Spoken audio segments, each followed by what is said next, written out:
China की economy में जहां बवाल मचा हुआ है तो वहीं दूसरी तरफ भारत ने भी यहां पर रोक लगाकर रखी हुई है। जानेंगे, चाइना जो सोच रहा था उतना आसान नहीं हुआ है चाइना के लिए। जहां एक तरफ ये सब कुछ चल रहा है, वहीं कनाडा को पूरा का पूरा सीन ही उल्टा पड़ चुका है। जानेंगे जियोपॉलिटिक्स में क्या कुछ चल रहा है। हमेशा की तरह जानने को मिलेगा बहुत कुछ। आइए जानते हैं इन खबरों को विस्तार से। खबरें हैं कि भारत कनाडा में बसे 8 चरमपंथी गैंगस्टर की जानकारी चाहता है। ये वो नाम है जो खालिस्तानी अलगाववाद से जुड़े हैं। साथ ही इनके पाकिस्तान से तार जुड़े होने के भी आरोप हैं। कनाडा और भारत के रिश्ते महत्वपूर्ण बने हुए हैं। इस बीच अब खबर आ रही है कि भारत भी फाइव आइज का रुख कर सकता है। हालांकि इसे लेकर आधिकारिक तौर पर कुछ नहीं कहा गया है। संभावनाएं जताई जा रही है कि खालिस्तानियों की जानकारी के मामले में कनाडा से सहयोग नहीं मिलने का मुद्दा 5 देशों के समूहों के सामने उठाया जा सकता है। ट्रिब्यून की रिपोर्ट के मुताबिक भारतीय जांच एजेंसियों की तरफ से कनाडा में बसे खालिस्तानी तत्वों की जाँच की मांग की जा रही है, लेकिन खबर है कि इसे लेकर कनाडा खास सहयोगी साबित नहीं हो रहा है। अब कनाडा में बसे मोस्ट वांटेड चरमपंथियों की सूची 5 आइज देशों के साझा करने के प्रयास किए जा रहे हैं। कनाडा के अलावा इस समूह में अमेरिका, ब्रिटेन, ऑस्ट्रेलिया, न्यूजीलैंड शामिल है। अखबार के अनुसार सरकार 5 आइज देशों का रुख करने के साथ साथ कई और उपायों पर भी विचार कर रही है। कहा जा रहा है कनाडा में बसे चरमपंथियों के लिस्ट को देकर भारत अब कनाडा पर दबाव बनाने के कोशिश में है। साथ ही ये कहा गया कि इसका मकसद कनाडा का असहयोगी रवैया को दिखलाना है। आपको बता दूं, कूटनीतिक विवाद के आगे की स्थिति को देखते हुए अगला फैसला लिया जा सकता है। सूत्रों का ये भी कहना है कि इस कदम से भारत अन्य 4 देशों के मदद से कनाडा को ये दिखाने की योजना बना रहा है कि चरमपंथियों की जानकारी के पीछे का मकसद क्या है। रिपोर्ट के अनुसार खबरें हैं कि भारत कनाडा में बसे 8 चरमपंथी गैंगस्टर्स की जानकारी चाहता है। ये वो नाम है जो खालिस्तानी अलगाववाद से जुड़े हुए हैं। साथ ही इनके पाकिस्तान से तार जुड़े होने के भी आरोप हैं। अखबार के मुताबिक लिस्ट में संदीप सिंह सद्धू, अर्शदीप सिंह गिल,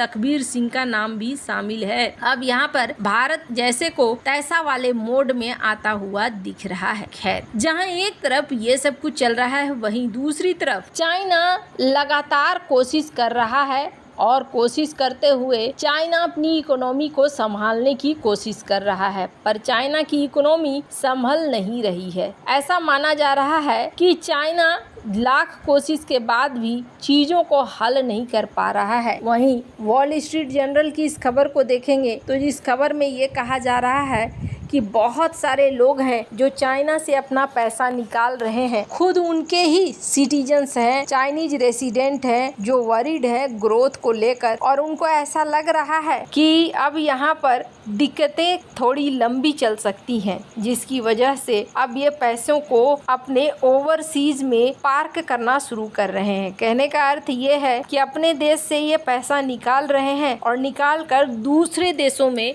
पैसा लगा रहे हैं। हालांकि इसके पीछे गलती चाइना की ही है। चाइना ने कई सारी ऐसी चीजें की हैं जिसको लेकर ये माना जाता है कि चाइना के मौजूदा रवैया से उनके खुद के लोग डरे हुए हैं कि कल चाइना कब कौन सी हरकत कर दे, इकोनॉमी को लेकर कौन सा नया रूप सामने आ जाए, जिससे कि उन्हें समस्या का सामना करना पड़े। चाइना के ऊपर जिस तरीके से दुनिया भर से विवाद भी चल रहा है, उसे देखते हुए चाइना के लोग ये मान रहे हैं कि अब अपने पैसे को सुरक्षित करने का उपाय ये है कि अपने पैसों को कहीं ऐसी जगह पर रखना शुरू कर दो जो भविष्य में इस्तेमाल हो पाए। और इसी क्रम में कहा जा रहा है कि ज्यादा से ज्यादा पैसे को निकाला जा रहा है। वैसे आपको बता दूं, लगातार ये बूस्टर डोज डाल रहा है, लेकिन बूस्टर डोज डालने का बहुत ज्यादा यहाँ फायदा होता हुआ चाइना को नहीं दिख रहा है। अंतर्राष्ट्रीय बाजार में कच्चे तेल के कीमतों में जो उतार चढ़ाव देखने को मिल रहा है, इजराइल और ईरान के बीच बढ़ते तनाव के बावजूद क्रूड की कीमतों में उछाल नहीं आया है। क्योंकि इजराइल ने ईरान की तेल सुविधाओं पर हमला करने का फैसला नहीं किया है। इसके अलावा वैश्विक अर्थव्यवस्थाओं विशेष रूप से चीन से मांग में आई कमजोरी के कारण क्रूड की कीमतों पर दबाव बना हुआ है। प्रोबिस सिक्योरिटीज के सीईओ का कहना है कि यहाँ पर चीन के आर्थिक आंकड़ों में कमजोरी के कारण तेल की कीमत में गिरावट हो रही है, जिससे भारत को संभावित रूप से ज्यादा फायदा मिल रहा है। चीन दुनिया का सबसे बड़ा तेल आयातक देश है। उसकी मांग में आई कमी से कच्चे तेल की कीमतों में गिरावट आ सकती है। इससे भारत जैसे तेल आयातक देशों को सीधा फायदा हो सकता है, क्योंकि चीन के बाद टॉप आयातक देशों की लिस्ट में भारत का नाम आता है। और पैसे में गिरावट होने का मतलब है कि भारत के लिए जो जनसंख्या है, युवा श्रम है, बहुत सारी चीजें हैं, वो भारत के लिए जरूरी हो रही है। चीन की सुस्त पड़ती इकोनॉमी के कारण निवेशक वहां से दूसरे देशों में निवेश के विकल्प भी तलाश रहे हैं। फिलहाल के लिए इन्होंने जो पैसे लगाए हैं वो पैसे क्षणिक देर के लिए है। भारत का शेयर मार्केट गिर जरूर रहा है, लेकिन ये सारी चीजें क्षणिक मानी जा रही है। ऐसा माना जा रहा है कि आने वाले समय में पूरा का पूरा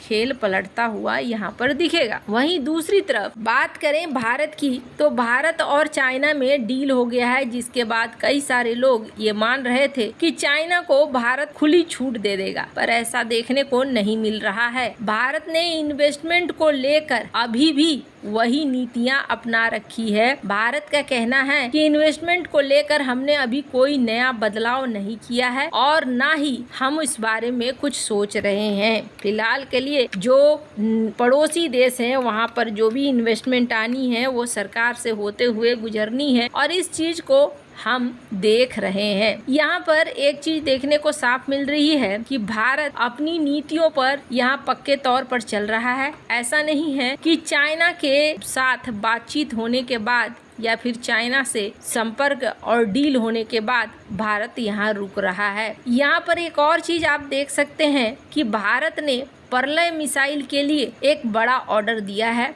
और परलय मिसाइल को फिलहाल के लिए 120 यूनिट का ऑर्डर दिया गया है, जिसे सर्विस ब्रांच में तैयार करने को कहा गया है। एडिशनल 120 मिसाइलों को यहाँ पाइपलाइन में डाला गया है ताकि और भी ज्यादा तैयारी हो जाए। कहा जा रहा है कि भारत 1000 परलय मिसाइल क्रिएट करना चाहता है और ये 2027 तक डबल डिजिट को पालेगा, ऐसा भी माना जा रहा है कि जो चाइना के साथ भारत के टेंशन हुए हैं, इसके बाद भारत किसी भी हाल में न तो आर्थिक तौर पर न ही सामरिक तौर पर अपने आप को कमजोर रखना चाहता है। भारत हर तरह से अपने आप को तैयार रखना चाहता है और उसी का असर यहाँ पर दिख भी रहा है। वैसे आपको बता दूं, परलय मिसाइलों के लिए और भी बड़ी चीज है। परलय मिसाइल को लेकर आर्मेनिया भी भारत से चाहता है कि भारत उसे परलय मिसाइल बेचे। इसलिए भी माना जा रहा है कि परलय को ज्यादा